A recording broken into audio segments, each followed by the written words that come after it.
Welcome to Crystal Clear Moments. Hi there, I'm Crystal Blackwell, your host, executive coach, speaker, and your biggest cheerleader on this journey of transformation. This just isn't another podcast. It's a space where aha moments happen, where we get real about the twists, turns, and breakthroughs that shape us. You know those moments when everything just clicks? Well, that's what we're here for. Every episode, we dive into powerful conversations with inspiring leaders, change makers, and everyday warriors. We have faced challenges, embraced growth, and found clarity in chaos. We'll laugh, we'll learn, and we'll learn to leave every conversation a little wiser and a lot more empowered. So if you're ready for an eye-opening, inside, bold conversation and some serious motivation, you're in the right place. Let's get clear, let's get inspired, and let's make every moment count. This is Crystal Clear Moments, where one breakthrough can change everything. Let's dive in. Hello and welcome. I want to welcome Alexandra Bradberry. So before I go into the bio, I'm not going to call you Alexandra. I'm going to call you Alex. But I love giving people's your government name. Yeah, your government name, because it's important, because that's what, that's who you are. But I'm going to call you Alex. So before I do your bio, I want to talk about how we met. So do you remember how we met? You and I. We were at, we both were asked to do, and we actually were asked to partner to do a speaking engagement for high school students at Mountain Point High School. Yes. And the principal knows both of us, and she came to me and came to you, Tamika. Yes. And she asked us to go and talk to teenagers, which was, I love that work too. But we really connected and vibed there and talked and shared, and we really was talking to the girls and inspiring them. And I think at that point realized we have sort of a common value system in terms of supporting young girls, especially young African-American girls. They were seeing us. Here we are in an entrepreneurial space. We were sharing our stories. And I remember you gave them gifts. And brought me gifts too. Right, So yes. you're a gift giver. I like that about you, Alex. And you gave the girls gifts, and they were all messing around with them. So I really love how I saw that immediately with you. And then further, when we started talking, we realized we knew the same people, and it just became like a connection. And I think we went out to like lunch or something one time. So we've kind of spent some time together, not enough. I think we need to spend some more time together, but we will. But let me go ahead and talk about, give everyone your bio, because I think it's pretty fascinating. Alex is the founder and CEO of the Sparkle Bar. I love that name, the Sparkle Bar, a trailblazing makeup and beauty studio based in Scottsdale, dedicated to celebrating diversity and equity and inclusion through beauty. Love it, love it. Since launching in 2015, it's been a while, girl. That's great. You need a party. 10 years this year. Yeah, we got to have a celebration. Alex has grown the Sparkle Bar into a multi-faceted brand known for its personalized approach, immersive glam services, and commitment to making every client feel confident, seen, and celebrated. That is true because my headshot that I have on my website, you guys did my makeup. I have Sparkle Bar makeup for my headshot on my website. So check it out so you can see the work, because I look great. With nearly a decade of entrepreneur experience, she has expanded her impact through partnerships with Fortune 500 companies, national events, editorial features in travel and leisure, and modern luxury. Definitely the makeup that you use, always top of the line and luxurious and just beautiful. Even your space is beautiful. You feel like a star when you go there. So I love that vibe that you have at Sparkle Bar. Beyond beauty, and this is pretty cool, Alex is a creative strategist, speaker, and community builder. She's the visionary, which I didn't know this. I was excited. I want to hear more about Sparkle Academy, a certification and education platform training the next generation of makeup artists, including justice-impacted women, by providing tools and skills and opportunities to thrive. Her journey is fueled by faith, resilience, and a passion for creating spaces where people can show up fully as themselves. Welcome, welcome, Alex, Miss Sparkle Bar. I love it. Thank you. Thank you for having me. Yes, definitely. So let's kind of just jump right in. Let's dive in. So tell me, share a crystal clear moment when you first realized that beauty could be a powerful force for inclusion in part of our community? Like how did you connect those? I think everyone wants to feel pretty, when you feel good and you look good, everything that you do is different. There is a way that you carry yourself, an energy that you bring. And I think that should be available and accessible to all people. Prior to the Sparkle Bar opening, there wasn't a place that women could go that only did makeup, where you didn't have to feel the pressure of the sale to enjoy the experience. So rather than try to fit a square peg into a round hole, we created the ultimate destination for getting your glam on, where anyone can come and feel like the most confident, celebrated version of themselves. That is so true, because that's what I experienced when I went. I didn't feel, there was no salesy, I didn't feel like I was at the makeup center, like in the mall or one of the, the higher end department stores. Right. I just felt like I was at a studio. And it was my time to be glammed up. So I definitely see that, your vision, I experienced that. So when you think about, using makeup, how does makeup make people feel who maybe don't feel valued or seen? And, you are able to sort of glam them up or bring out their best. I mean, what does that look like? How do you guys approach that? How do you train that? How do you pick people to believe in that? Like, what is the making of bringing that artist to understand that's an important piece? Yeah, this is a much more than makeup experience. It's about helping people feel like the most beautiful version of who they are. We can teach a lot of things, but helping and having people understand that what we do is about a feeling versus just putting a product on somebody is something that is an emotional connection. And honestly, artists are artists. They see people and your faces as a canvas. And it's such a beautiful gift and skill to be able to look at somebody and see the beauty that resides within them. Oftentimes we see women and clients come in who maybe haven't had a great experience with makeup. We see them walk in one way and then visibly walk out another, because somebody has seen them in a way that they maybe have not seen themselves and is able to speak life into them in those beautiful features, the things that make them one of one, and can be reminded of that through that experience. And it really is transformative. Yes. So I want to go back to, because I do want to touch on transformation a little later, but I want to go back to your personal journey of creating this business. Like, when did you know that you wanted to be an entrepreneur? Like, what's your story? How did you get to, thinking about having your own business and launching the Sparkle Bar? Like, what is your story? It's funny, when I was listening to you read the bio and the part about being an entrepreneur for 10 years, I think that's probably false. It's probably much longer than that. My earliest memories of entrepreneurship are probably when I was a Girl Scout and selling cookies. And then after that, it was when I started to babysit and have my own babysitting business where, I literally had my own phone number and line, and people would, pay me because I was able to provide that service. Wow. So I've always had this in me. And I think that the journey of the Sparkle Bar was really following a series of God winks and just breadcrumbs.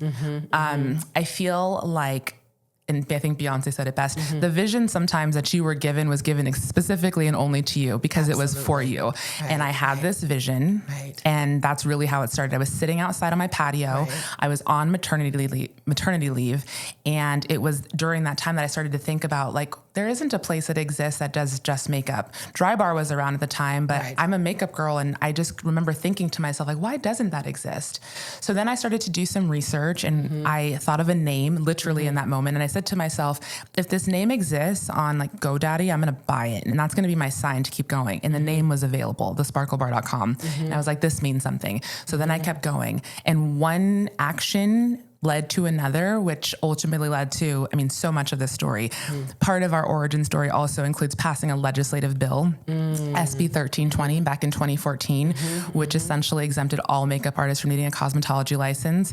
And so, so much of this has been just following the next step and taking action, which I think is why our business has truly been blessed. We continue to move forward and continue to not stay stagnant.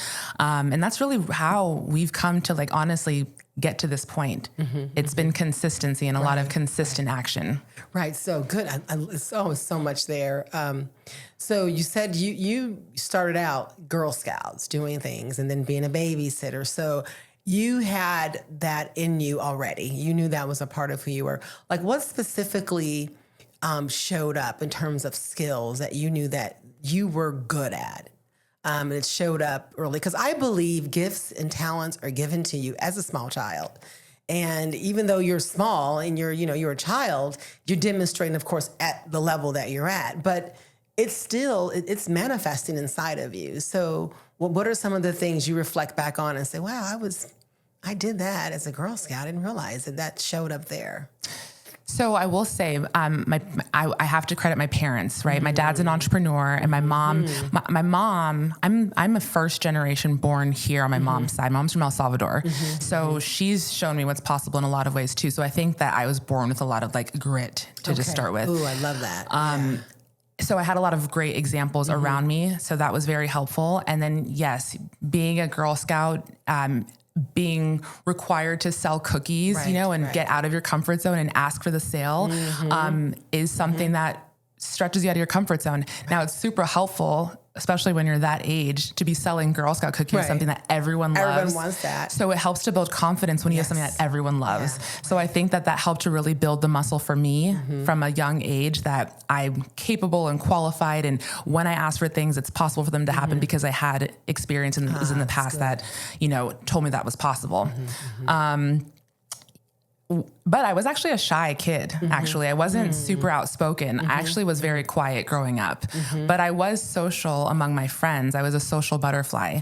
So I think that, being an only child, being in Girl Scouts, being forced to make friends, and also being around adults, all have helped shape me into the person I am today. Someone who is fearless in a lot of ways, especially because of the experiences I've had, and also had a lot of strong examples around me to demonstrate what's possible. So you use the word grit, and you hear that a lot. Like, what does grit mean to you? Like, how does that show up for you? For me, it's like success by any means. Failure is not an option. Right. I get it. I get I don't understand it. That's right. It's a lesson. I learned from it. Just keep going. It's not an option. Right. I don't even view it as failure. I have can't quit in me. So even if I feel like God is going to reward my efforts just because I refuse to quit. Yes, he does. I agree with you with that. Yes, he does. We have to try. Right.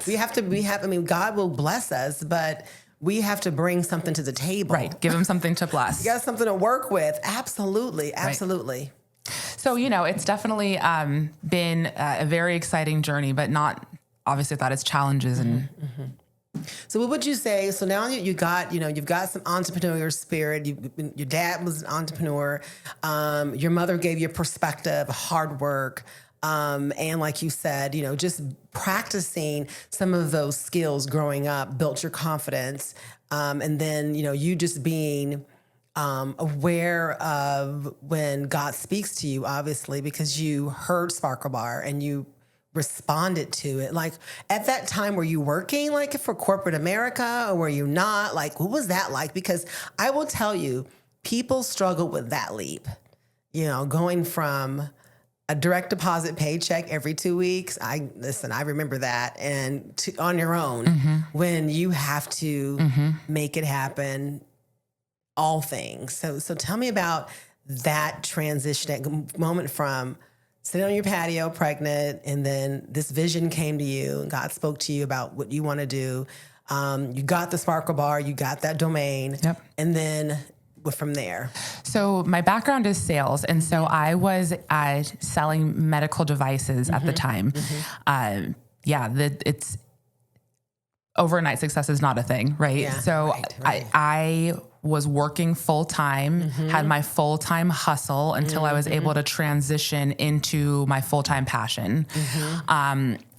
So we started in 2015 and I was working in recruitment at Monster Worldwide at the time, selling HR recruitment solutions to major accounts, which in hindsight, so all of my experiences have helped shape me into the person I am. So I'm super grateful for all of them. Yes. I set a goal though. I was like, I'm going to be here for 5 years because my 401k was going to vest at the 5-year point.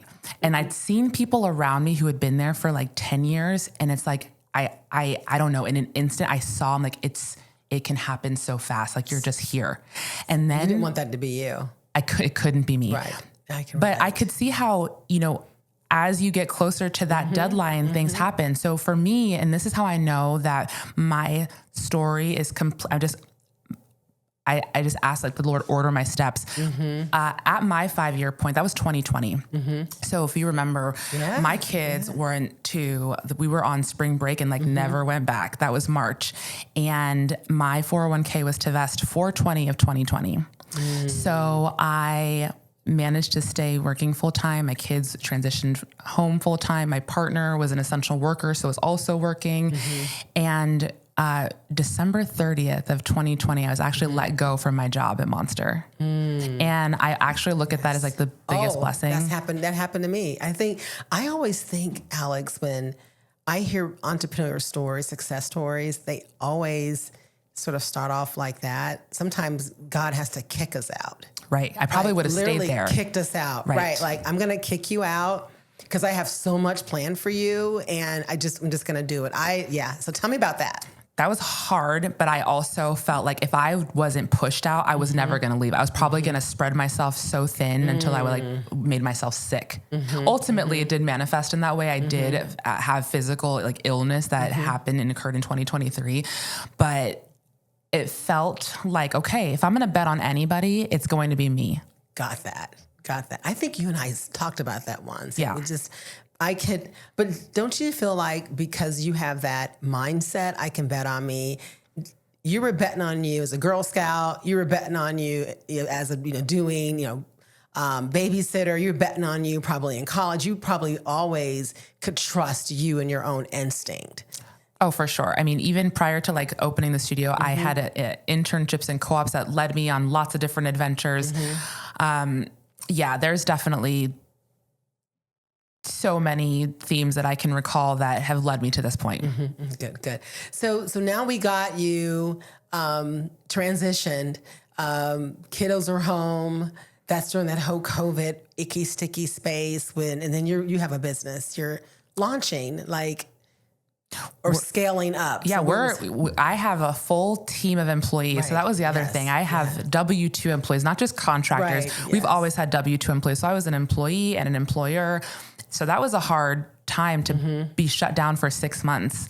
Yeah. Maneuvering people through a transition, maintaining, you yourself as a leader, and making sure that your team has confidence in what you're doing and the decisions that you're making, and trusting that it's going to be for the good of all involved. And that's a lot of responsibility. Yeah. What crystal clear moment did you learn about yourself during that time? How equipped I am. That I can handle hard things. And also that the experience that I had prior to this really prepared me in ways that I didn't realize would be so necessary. Was there something particular where you can remember I had to deal with this and I did not realize I could handle it and you walked away feeling really good about it? Or maybe not. Maybe you walked away okay, lesson learned. Put it in my file cabinet, my mental file cabinet. And when it pops up again, I can refer to it and I can do it better.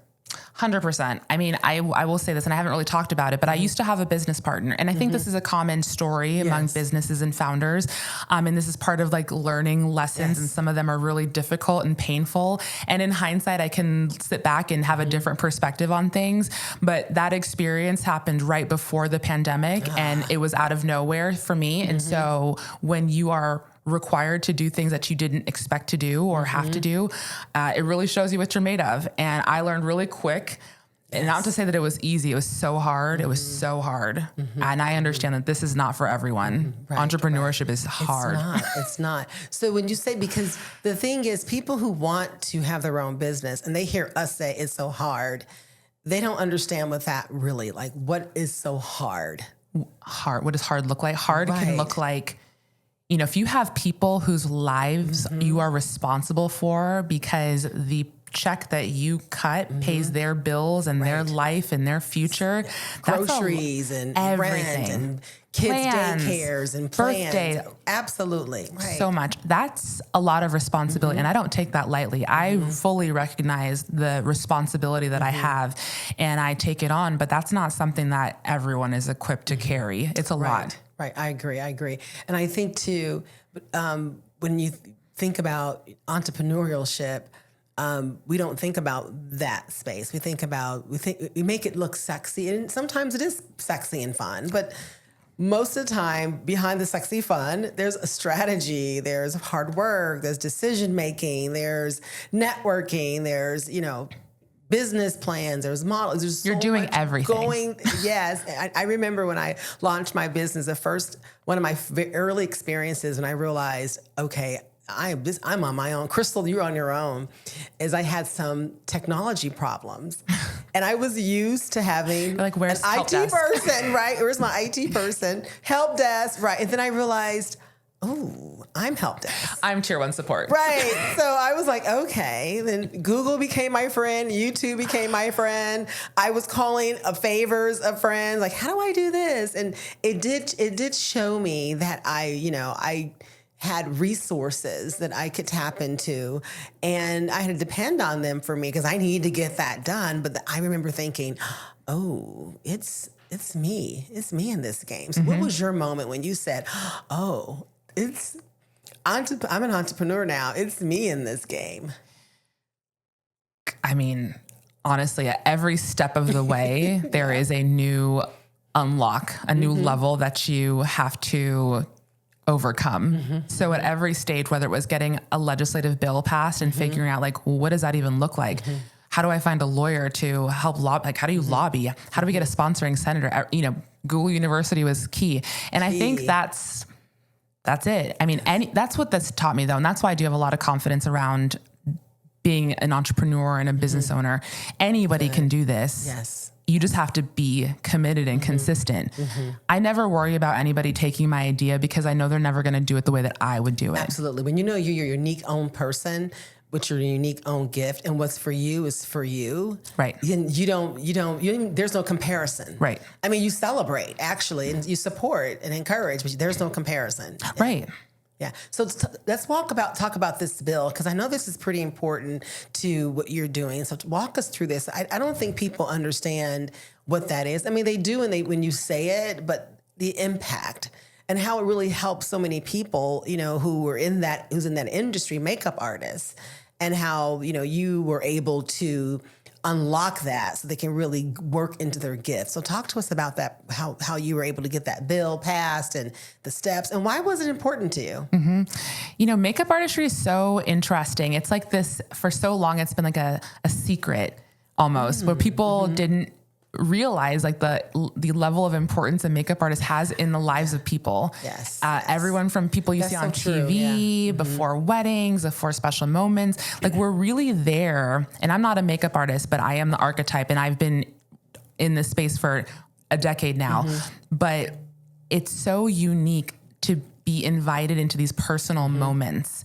And when we become a part of our clients' lives, it's not just that one event. It's we might meet somebody because you're getting engaged, but then it's your wedding, then you are pregnant, so it's your maternity shoot, then it's your first family photos, and all these milestones that we get to be a part of. So when it came to passing the bill and figuring out that process and what that would look like, the reason that it was important to do is there was a lot of gray area that existed prior to SB 1320. There were weird rules, and that's kind of something about me. Before we opened, I called the board of cosmetology and I asked, what do I need to do? Are we allowed to do this? And they had some weird things like requirements for us, including having a shampoo bowl, even though we don't do any hair, and that wasn't part of the scope of our business at all. And so when I heard things like that, I was like, well, this doesn't make sense because we don't do any hair and we're never going to do hair. Yeah. But they still told me that makeup artistry was under the purview of the Board of Cosmetology. Okay. Like there were a couple huge exceptions. Umbrella. Yes, but there were a couple exceptions. If you were on the news and going to be having your makeup done because you're on production, the person doing your makeup didn't need to be licensed because that's production. If you were in theater doing like a play, right, that person didn't need to be licensed because it's also production. But the second an everyday woman wants to have that service, then it becomes a problem. If you were at the retail store and putting that NARS foundation on somebody for demonstration purpose, for the purpose of sale, it was all good. But the second you take the selling, the retail component out of it, it was illegal. So essentially what the bill did was clear up any gray area and exempted makeup artistry and cosmetology license because they don't require that as part of the licensure. So how do you, when you bring on a makeup artist, do you take them through like a rigorous sort of a program, or do you look at like how do you bring them on with they don't have a license? Because I don't think that's necessary for a lot of roles. Actually, a lot of jobs, people just oftentimes naturally gifted. Like, how do you know this person's a fit for the Sparkle Bar? Right. Yeah. There's lots of ways to learn, right? And that looks so different. Our team now. I think education's super important. Right. I just don't think that, where do we draw the line between face painting and chemicals, which for hair makes sense. Yes. A lot of our team, though, are licensed. Right. The education's great. The best makeup starts with good skincare. So we always advocate for continuing to educate yourself in all. Stay curious, people. It's very important. But when it comes to how we hire, we do have an audition process. We have people who reach out to us all the time to see if we're hiring, and we audition artists, and we invite them to audition with us. And we're looking for those intangibles. Like, it's really about creating an experience. People might forget what you say, they might forget what you do, but they'll never forget how you make them feel. Absolutely, yeah. We use a lot of quotes. And so for us, Maya Angelou's is like our North Star. So we're really looking for the person who understands that this is a more than makeup experience. We certainly do things a certain way, the Sparkle way, so that when clients come to experience a service, it's consistent across the board. And that's very important. So everyone replicates that same process. But we absolutely allow for creative freedom. But our team is very senior. And so we have a very good team. And a lot of my team has been with me for many, many years. And I'm very grateful for that. Yeah. And it's very diverse. Yes. I think that's very clear, because I think people they'll look at like the owner and then they'll think, oh, this is all Black owned, or this is all white owned.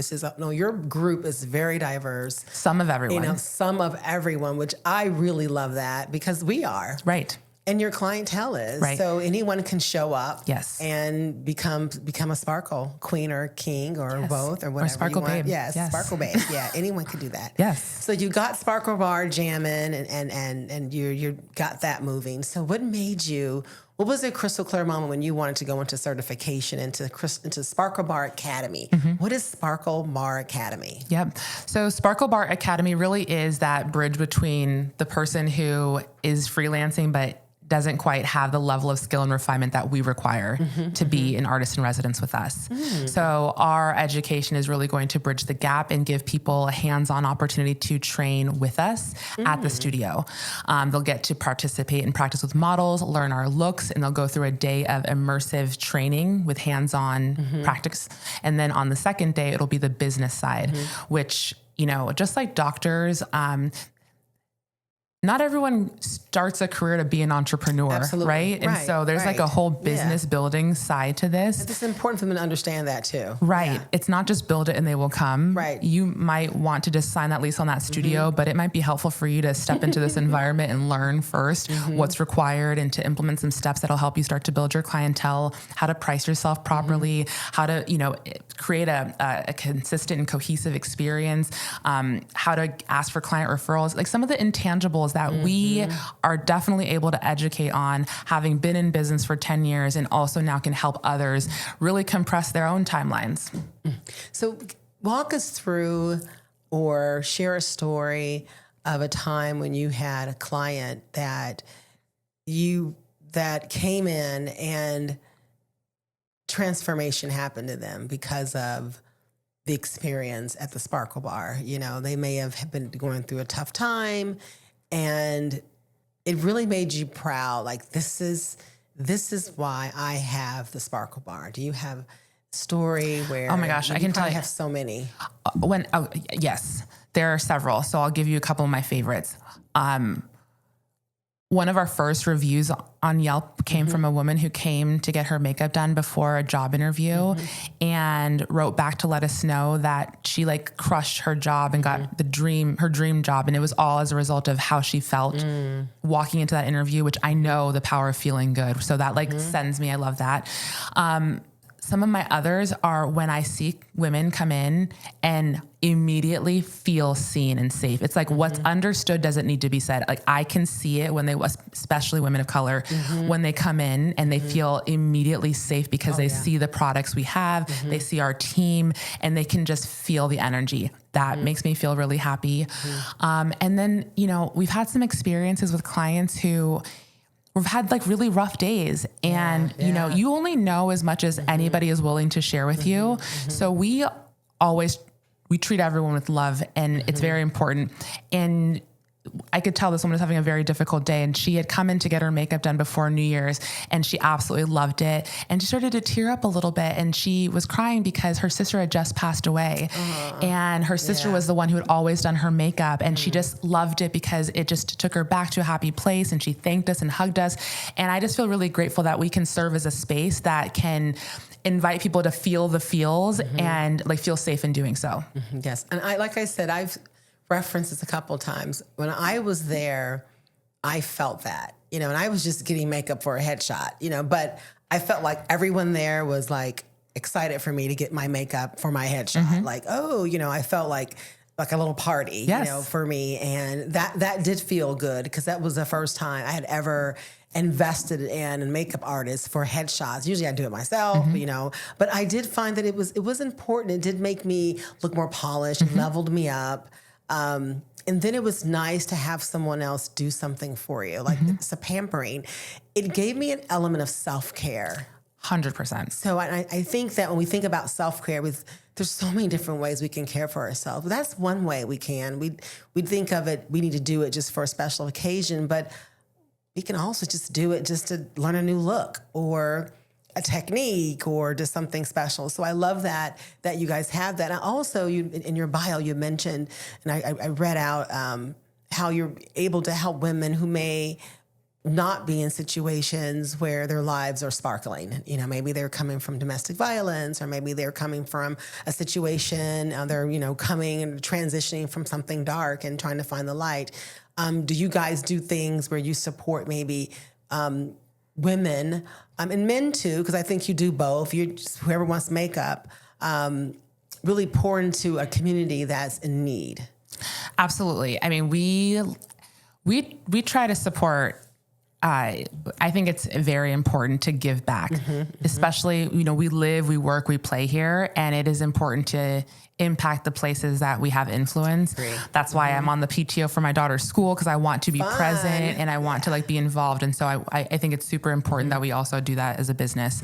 Some of the organizations that we love to support are like Dress for Success, Arrowette, Fresh Start. We try to, you know, people ask for donations and gift certificates for silent auction items, and we absolutely do what we can.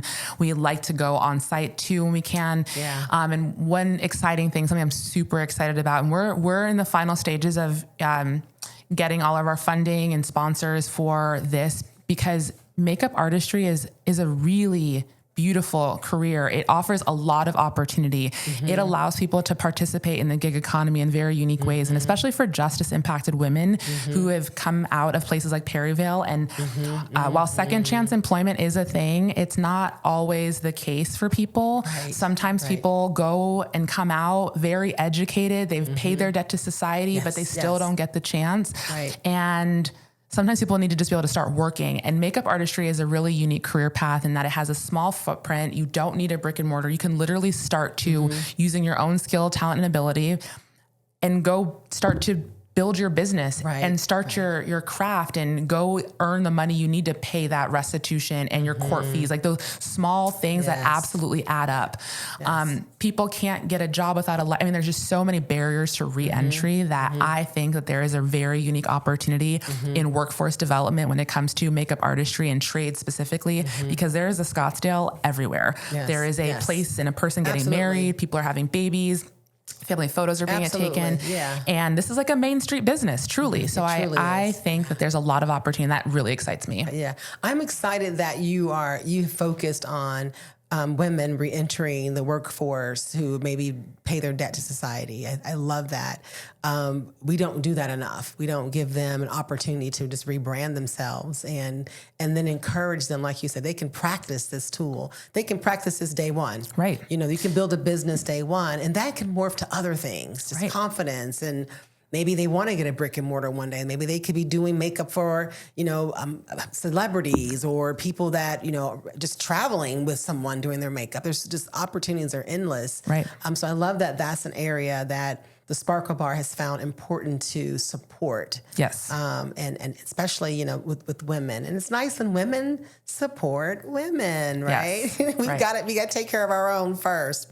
So you have how many little girls? Two daughters. How old are they? 11 and 14. Okay. Wow. Oh, okay. So I have a high schooler. You have a high schooler. Okay. So tell me, what are some of the things that you're showing them in this space for yourself that you're actually seeing them demonstrate? Like you've introduced it to them and you're like, oh, it's popping up now. I see this. What are some of the different things? I mean, there's like so much.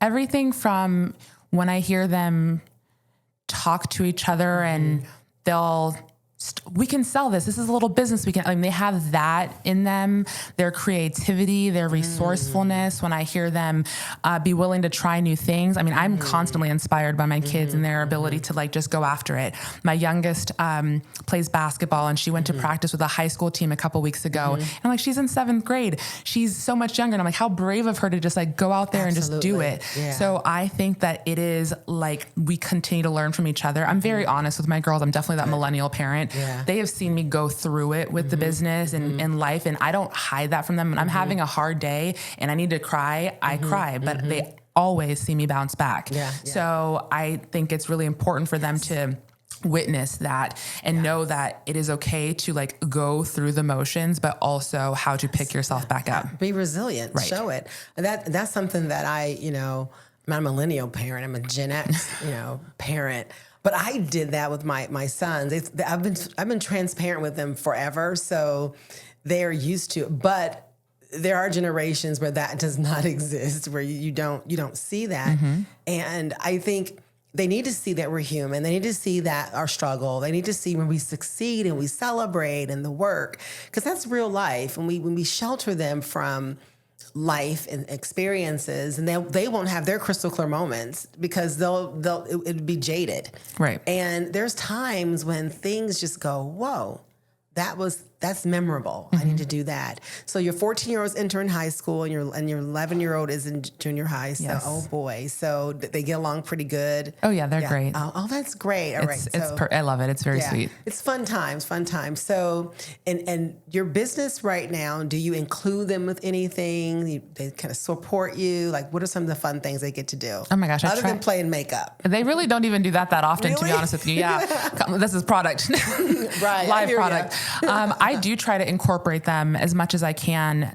Everything from having them attend speaking engagements so that they can be in that energy, in that environment, to helping me to stickers on envelopes and package things and tie ribbons. I want them involved in the whole process because I want them to do anything as possible for them. I want to expose them to as much as I possibly can and as many experiences as I can so that they can just decide what they want to do for themselves, having tried as much as they could. And you've created an option for them too. I do my best. Yeah, I think creating options for our kids or allowing them to see the various options and encourage them to choose. But even your business is an option, that they have. So it's been fun. Yeah, it's been fun. My daughter, it was really cool. She had her 8th grade dance and it was the first time her and her friends came to the studio and got their makeup done. And it honestly was like I was living in a dream. It was a dream because it is exactly how I envision that happening one day.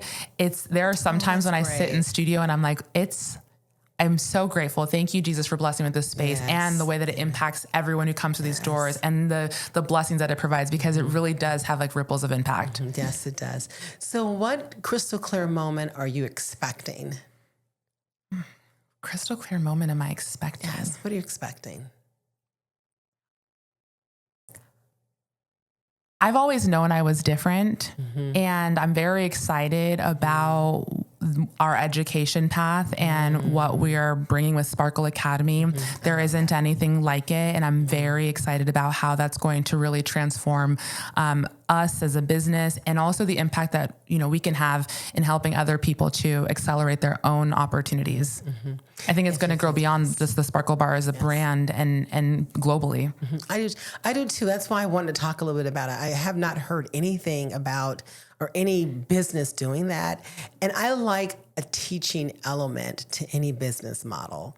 I think that's important to have some sort of a teaching element. And it actually helps you in terms of workforce, because you can hire from that space. I'm sure you can look at that and say, "Oh, this person, I can hire you," or we're building a whole ecosystem. Yeah, honestly, and that's smart. Yes, and that's what you feed you're feeding your own self. You just keep it going. I love that. Right. So as we wrap up, I love to ask my guests, because now we're looking at the summertime and, entering, when we podcast airs going to be late summer, but we're still in that space. So what are you listening to? Like, what's on, like, what's your jam right now? What's getting you going during this season? What are you vibing in terms of your music? Like music wise. Okay. So I've been listening to a lot of like the high frequency. So there's this person named Major. Okay. He used to be he's a producer, but talks about like the different frequencies, like Earth, Wind, and Fire, for example. They are known for like the harmonies of their songs are meant to like high vibrational music. So I'm super into everything. I have a very eclectic taste. I love Spice Girls, Earth, Wind, and Fire. Yeah. I love jazz. I love pop music. I mean, everything, but I live in the 2000s. So Yeah. Lauryn Hill was actually, the Miseducation of Lauryn Hill was my most played album last year, and that was 1996. So I definitely defer to the Can't classics. go wrong with that one. No. Ever. No, but I'm a big podcast. I do like to listen to podcasts and audio books, and me too. To stay at, keeping my brain active. I'm very aware of what I allow into my sphere. So even like what I listen to in terms of music kind of changes, because I just want to make sure that I am just keeping it as elevated as possible. Yes. So Alex, thank you for being a guest. Thank you for your mindfulness. Thank you for the Sparkle Bar. Thank you for giving to the world the sparkle and the beauty and beyond the makeup. I mean, really tapping into like the souls of people and lifting them up. So I appreciate you for that. And thank you for being my guest. Thank you so much for having me. I appreciate you. You bet.